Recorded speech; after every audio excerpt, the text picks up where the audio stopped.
Satou-sensei is such a blessing. I love her so much. She is such a good character.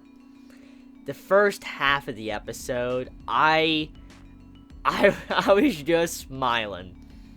When you see Sato trying to make Takahashi-sensei embarrassed, I was just laughing.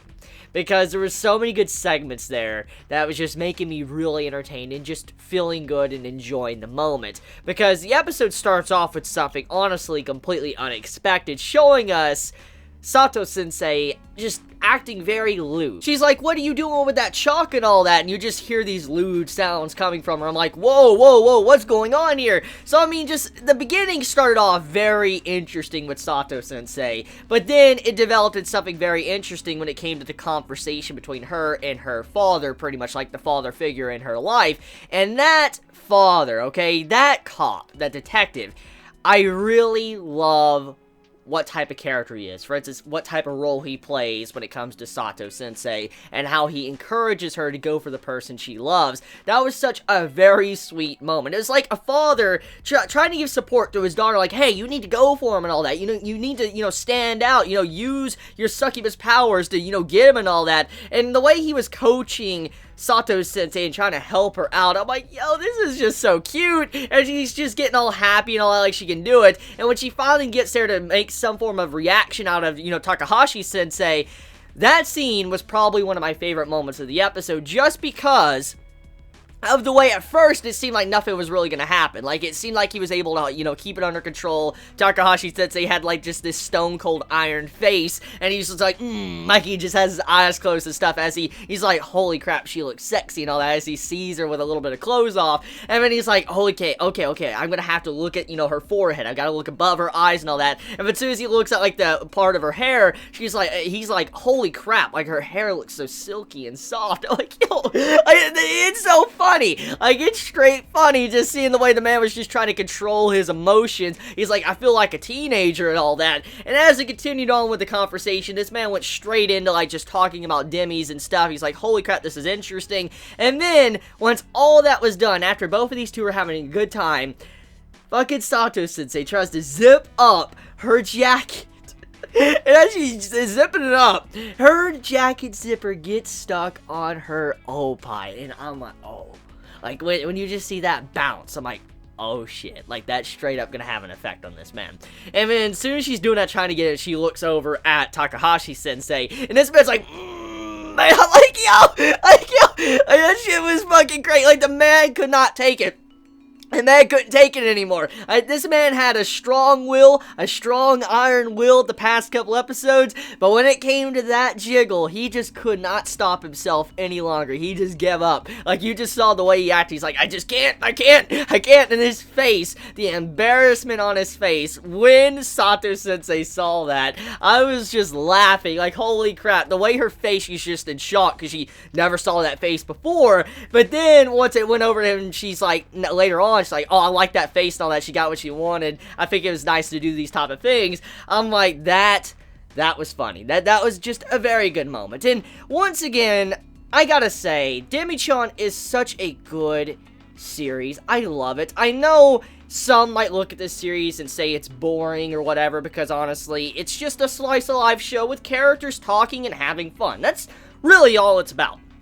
I mean, at the end of the day, if you really look at, Demi-chan, you actually really just take a serious look at it, it's just characters coming together, talking in every single episode. There's no action, there's no melodrama, drama, or anything like that. It's just characters just talking with each other and having fun. And it's not even a lot of comedy either. Yes, there's comedy here and there throughout the scenes, but I mean, a lot of the conversation, it just feels like genuine conversations between people. And when you see stuff like this, it's so entertaining for me. And I know many might not like the series because of that, but I don't know what it is. Every time I watch a series, or watch this series of Demi-chan, or watch an episode, I'm just smiling. I'm always smiling and having fun, and I just can never get over how much enjoyment I get while watching this series. And this episode once again does that. I mean, the entire combo with Satou-sensei Satou-sensei and Takahashi-sensei, I'm like, I want these two to be together so bad. Like, I really do. And I know this series doesn't focus on romance or drama or anything like that. It does have some romantic themes, but overall, it's mainly just, combos between all the characters. And I really do hope, when the series is officially done, that Satou-sensei and Takahashi-sensei get together, because I love these two characters. I'm not usually one to get in the middle of a shipping war or anything like that, but I want to say right now, I ship the fuck out of those two characters. Like, I ship the hell out of Takahashi and Sato. Like, I ship them, because those two characters, they're just perfect. I love the interactions and the way they talk with each other. It's just absolutely perfect, and I love the way they have just such good chemistry with each other.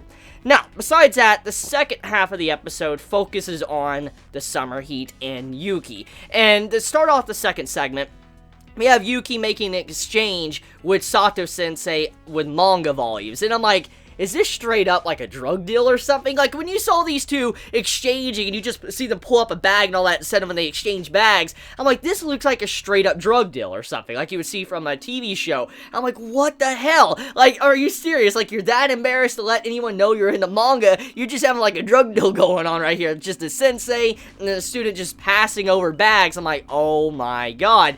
And then once that scene was done and I had a good laugh from that, we go into the summer heat segment. So, the summer heat, I feel like it's a very appropriate theme for this show, because honestly, we have a vampire and we have a snow woman in this series, and automatically that makes it to where the sun has negative effects on them. We know that. Vampires and legends and stuff like that, and so does snow woman. Either in some legends they can melt and disappear, or just the sun or heat or whatever really affects them in a negative way. And so with these two characters being in the middle of summer, obviously it's going to be negative on their health or the way they feel. And so the second half focusing on this, I expected it to happen eventually. And the way it was done was pretty freaking funny, because for one, besides it just adding in the traditional, oh, I'm hot and all that, let's figure out a way to cool down, or having a pool episode or going to a beach episode to cool down, this episode didn't try to do that, which, one of these days, most likely, there's probably going to be some form of beach or pool episode or something like that.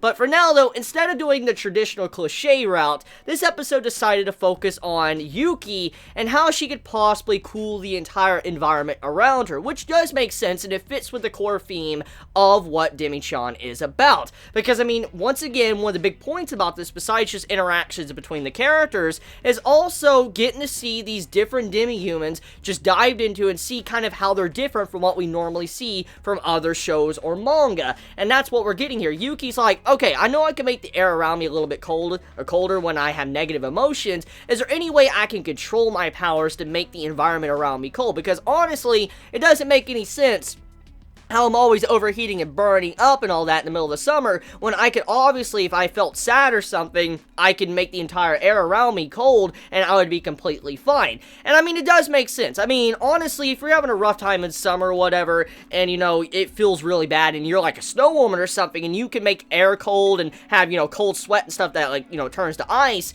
obviously you would want to know how to control your powers to make it to where you could cool down and not feel completely miserable. And so I do wonder if eventually she will be able to control her powers in some way, for she can actually manipulate the air around her, for she can be kind of comfortable even in the middle of summer, which this would also help out Hikari because she is a vampire. Now obviously if, it's kind of cold around her, she might feel a little bit better as well, since the sun is probably killing her completely, since, she can get sunburn easy, and it just doesn't feel good as a vampire and all that. So I just do wonder if there is going to become a time to when maybe Yuki's going to be able to learn how to, manipulate her powers in some way to be able to control them. So the second half kind of focused on it. Her trying to figure out a way she could draw out her power and change the air's temperature, and eventually just turned into her embarrassing herself. She was like, curse you, and that was that was great. That was a good scene.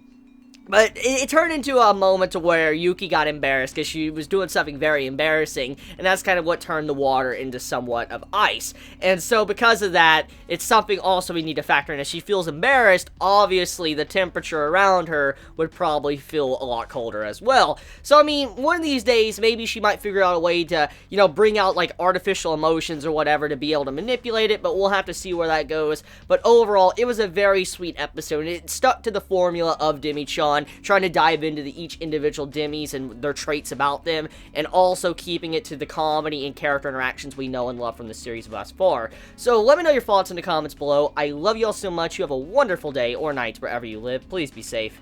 Chibi out.